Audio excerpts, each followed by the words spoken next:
Hey everybody, it's Rabbit. Welcome back to the channel, and today we're going to be looking at how the USA top tier ground forces in War Thunder fare in the year 2025. Now obviously I do have the top tier review series where I look at all the different aspects of a nation at top tier. However, I wanted a way to go back and look at individual vehicles or even entire aspects of the meta that has changed rather drastically since the last time I checked out a nation. So the format I've decided on is essentially I'm going to take a top tier lineup out for 10 games. I'm going to show you my lineup in the bottom along with all of my stats, and I'm going to discuss where I think the vehicles currently are. The lineup below is what I ended up taking out with USA, and I'll go into the rationale for some of these vehicles when I get into those specific sections. The overall win rate was a 60% with 33 kills and 17 deaths. That leaves me with a total kills per death of 1.9, about 3.3 kills per game, and 1.7 deaths per game. Overall, I'd rate that record as perfectly fine. There's nothing really wrong with it, even though it isn't terribly exceptional either. So going into the MBTs, and I would say the MBTs haven't really changed because we haven't gotten any new additions, but that's not entirely true, because if we do look at the MBTs, there have actually been several changes. The first one is that the turret basket nerf was implemented. It's not a full turret basket, but parts of it are modeled and they are part of the turret ring. This means that it is much easier to disable the Abrams turret ring than it used to be, although to be fair, the Abrams turret ring kind of already went out all the time anyway. On top of that, there were some nerfs to the shells. The M908 and M830A1 saw reductions in their total high explosive filler. Not anything crazy, but it is a pretty minor nerf. On top of that, the turret ring buff that was supposed to happen and that has been accepted as a bug report has still not gone through, and it's actually been a while. It's actually getting pretty ridiculous right now. With all that being said, I don't think a lot of this meaningfully changes my initial assessment with the Abrams. These tanks have generally quite good active advantages. Their passive advantages, their armor can block some shots, they can occasionally survive hits, but realistically, unless you have teammates around, the Abrams don't often survive hits in a condition to fight back, and that's one of the biggest issues with the vehicle. So essentially, if you do have Abrams that are moving in packs, or you're in scenarios where you have teammates around that can potentially cover you if you get damaged, the Abrams can feel pretty durable.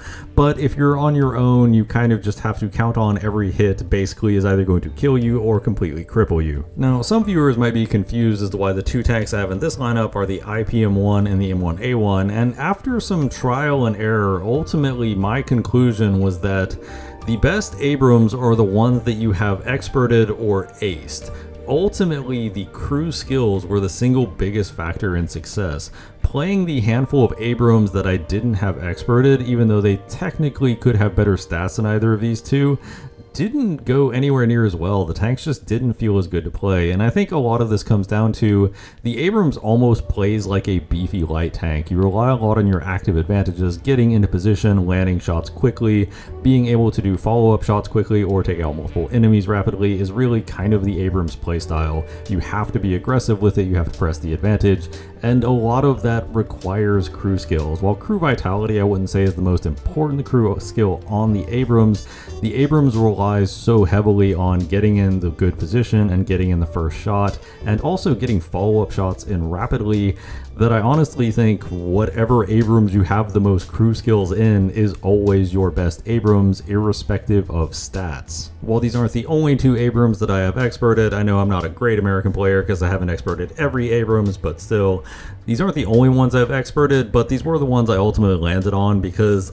ultimately it wasn't the stats of the Abrams that was making the biggest differences, it was the stats of the crew skills, and if it's the stats of the crew skills making the difference, I would rather just have the two lightest Abrams.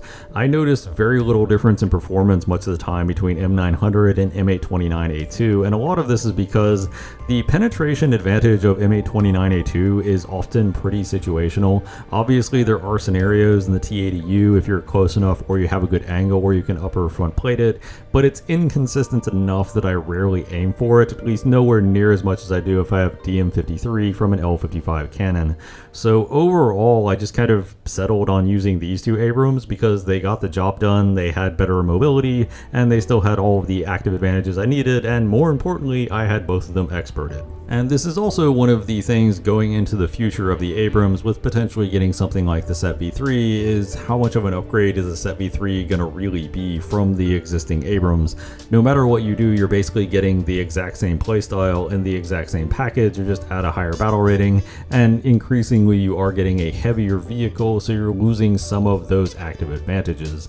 So on the whole, I don't see Abrams changing too much in the immediate future, and I don't see USA MBTs getting a massive upgrade in the immediate future, although damn, it would be nice if they would finally get around to fixing the turret ring that they acknowledged was incorrect. The anti-air is pretty self-explanatory. The Claws is the brand new anti-air for USA. It is significantly better than the ADATs. The ADATs, when it was near the end of its kind of life cycle as the top USA anti-air, was almost unplayable because the rocket booster would go out at about 3 or 4 kilometers, and it's incredibly difficult to aim a missile if you can't actually see the missile. The ADATs did get a bit of a new lease on life with the new radar UI system that does allow you to track and hit targets pretty accurately even if you can't see the missile, but I still find the Claws is overall better system, and honestly one of the stronger anti-air systems in the game. I really don't have any major issues with the Claws after using it several times. I find it is small, agile, and good enough in most situations, especially in terms of quality of missiles, and the AIM-9Xs are still patently insane. So I still consider this a must-have if you are playing at 12.0 and above. As far as the light tank lineup, this is where I'm going to bring up something that also very much applies to the Abrams, but does apply in particular to the HSTVL. The HSTVL did get some noticeable upgrades between the last time we saw it. Now it has a faster reload, it also has an auto tracker, and it also has a proximity fuse shell. So it does have some capacity to take out aircraft, and more importantly, it does shoot faster, so its needle gun effectively does have a much better chance of getting in lethal damage before the enemy spins around and kills you. However, one big issue that I kept running into with the HSTVL and also the Abrams while playing this lineup is that the Abrams engine noise is very distinct. It's not as loud as it used to be. Anybody who's played the game about 2 years ago would know the Abrams used to be insanely loud. You could hear it from all the way across the map.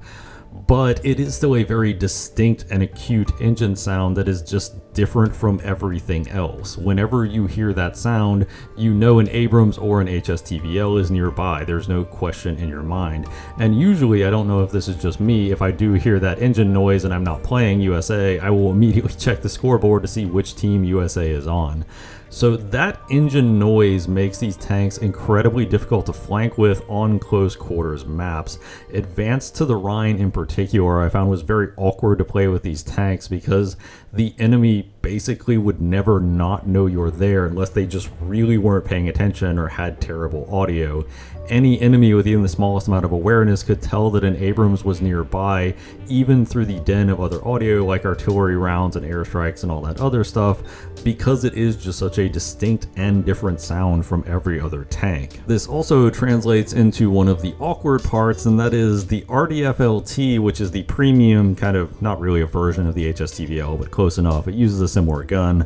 The RDF-LT does not use the gas turbine, and this is where, even though the RDF-LT has worse overall mobility, I almost think it's a pay-to-win vehicle because you don't have the gas turbine, so you are much more likely to sneak up on somebody, especially in tightly confined urban maps. Whereas the HSTVL, it just has so much trouble sneaking up on opponents unless you have enough distance between you and them that they can't hear your engine. On top of that, one of the core issues with the HSTVL, and that is the shell's very inconsistent performance in terms of both accuracy and damage, is still alive and well. You can still hit T80 BBMs and T90Ms in the ammo carousel multiple times in rapid succession without doing any real damage. So that factor combined with the engine makes the HSTVL fun, but not always the best vehicle on certain maps, and does, in my opinion, lead to the RDF-LT kind of being a better pick. Not in all cases, but in quite a few. The M1128 might seem like an odd pick, but I feel like people dramatically underestimate how good the combination of wheeled mobility and a low-profile turret is on the vehicle. Obviously, not every map lets you use its strengths, but when you do find a map with good positions, the M1128 really shines. And I also kind of looked at this in my video reviewing the American premium tanks. Anytime you get a good map for the M1128, it will absolutely mop up the enemy team without any real issues. M900 still a very effective shell. The low profile turret, often hard to do any real damage other than taking out the breach through it if that's all the enemy can see. So the M1128 is a nice vehicle to have in your lineup as essentially a tank destroyer, a vehicle that can make really efficient use of very specific types of terrain and maps that you will sometimes see at top tier. Overall, I think it is worth keeping the M1128 in your lineup, with a potential alternative being the AGS. I do kind of go back and forth between the two, and I think they're both viable picks, but the AGS is an event vehicle that not everybody has their hands on, and also the M900 on the M1128 is a little bit better against the Russian side armor with all of the ERA that is double stacked, which the AGS can sometimes struggle to do real damage through. Now, in my opinion, the Bradley as a potential top tier light tank doesn't really work that well. It would have some utility if it kept the launcher out all the time. The problem is the Bradley stowing the launcher, and I've been through this in previous videos. The Bradley is not mechanically forced to stow the launcher. The crew can simply decide to leave it out. It's not a terrifically good idea, but there's a lot of things you can do in War Thunder that a real military would never do because it's not a good idea, right? I don't understand the rationale for why that launcher has to stow, because it seems like it just artificially limits the vehicle at this point and makes it to where it's not really the most usable entry. As far as helicopter, we do have the brand new shiny RAH-66 in this lineup. Now, I will start off by saying I am definitely biased towards the RAH-66. I love the Comanche. I think it's one of the coolest looking helicopters ever devised. But also, I did find anecdotally in game, it was probably my favorite helicopter to use for a few reasons. The first one is that it is easily a lot more nimble than both the Apache and the Viper, so it's much better able to get in those good positions where you can actually use the somewhat anemic weapons like the Hellfire. Additionally, the reduced signature for radar and IR does come in handy sometimes. At longer ranges, radar does legitimately have trouble picking up the RAH-66, and I have noticed the IR systems have allowed me to avoid several missiles. The only real disadvantage you get over taking the RAH-66 over the Viper or the Apache is the Viper and the Apache have countermeasures, but realistically you probably shouldn't be putting yourself in positions where you need countermeasures with these helicopters given the travel time on their missiles. With that being said, I don't think it's strictly pay to win. In most scenarios you will do exactly as good with the Apache or the Viper as you'll do with the Comanche. I just personally really like the Comanche and find it is in general much more fun to play. So if you do have the Comanche, I do think it plays perfectly fine at top tier with no real issues, at least not any more than you'd experience in the Apache or the Viper. For the fixed wing cast, I'm currently running the F-15E, although I kind of went back and forth between that, the F-16C, and the F-18C. The thing is, when I originally did the video over a year ago, the only option was the F-16C because it had the versatile loadout of Mavericks, long range, and close range missiles. Now you have 3 different options, but they still have by and large about the same capabilities as the original F-16C did. It's just a question of what do you prioritize. The F-16C is still a perfectly viable option, especially because it got access to AIM-120s, so it can still do a lot of the stuff that it did and I listed in the previous video. Additionally, you also have the F-15E. It is a bigger and heavier aircraft, so not as handy in a dogfight, but it does also carry more ordnance, both air-to-air and air-to-ground, so it does let you stay up longer, keep more time on target, and keep more pressure on the enemy. The F-18 probably has the most limited ordnance selection, however, it does generally, at least anecdotally in my opinion, do the best in one-on-ones versus other planes, simply because it does have that nose authority to simply snap your nose to target and fire off a quick missile. The F-15E doesn't have it at all, and the F-16C doesn't quite do it as well, although the F-16C will win a rate fight. A lot of the time at top tier, you're not really looking for rate fights. You just want to snap off your IRCCM missile or your AIM-120 as fast as possible, and I do find the F-18 was a little better at that. However, the F-18 does pretty easily have the worst air-to-ground ordnance out of the lot. With all that being said though, I did notice a pretty consistent pattern, and that is the Mavericks are just too slow to hit targets consistently. A lot of times targets will simply accidentally break line of sight before they arrive, or your teammates will kill them before they arrive, or my personal favorite, and that was actually happening a lot in my games, the enemy will just shoot the Mavericks down because they're slow enough that even some of the older anti-aircraft systems don't have that many issues dealing with them. This was one of the cruxes, is that currently a lot of the US CAS is reliant on the Maverick. Certainly you can spam out some anti-air by simply dropping things like GBU-39s around their spawn or around sites where enemies have set up things like an Iris-T, and that's perfectly fine, but it doesn't allow you to have that much impact on the battlefield. You really need to have good games with Mavericks in order for US CAS to really have its presence felt, and often that doesn't happen until you get late enough in the game that there aren't a ton of players left on either team. With that being said, if you do get this late in the game and you get a fully loaded F-15 out, you're probably just going to win because the F-15 has so much firepower it can deliver that it really won't matter. But it does mean that if you're spawning one of these aircraft in the mid-game, the likelihood of a lot of your Mavericks doing nothing, either because they get intercepted, they go stupid, the enemy smokes them, whatever, is a little too high. In this respect, I was talking about this with the IR missile nerfs. I think it was a mistake to increase the spawn cost of all IR-guided anti-tank missiles. The KH-38MT was the principal problem, and to a lesser extent the Hammer. The Mavericks really do not need to be almost 1,000 spawn points. It's completely ridiculous these missiles cost this much to take out, given how inconsistent they are and how frequently they do basically nothing. This did leave me walking away with the concept that while the USA anti-air got a nice little boost, and even the light tank lineup did get some fun and needed buffs, along with a decent helicopter, the US fixed wing CAS is really at probably one of the lowest points it's been in a while. It's not bad. I don't think US CAS will ever be bad, at least in terms of fixed wing at top tier, but it is pretty mid, and USA doesn't even have a highest tier CAS plane right now. The highest tier you can get in ground RB is 13.0, and the highest tier CAS plane USA has is 12.7. And I don't remember a time in the past where it's ever happened that USA didn't have a top tier plane for ground RB. It actually is pretty rare.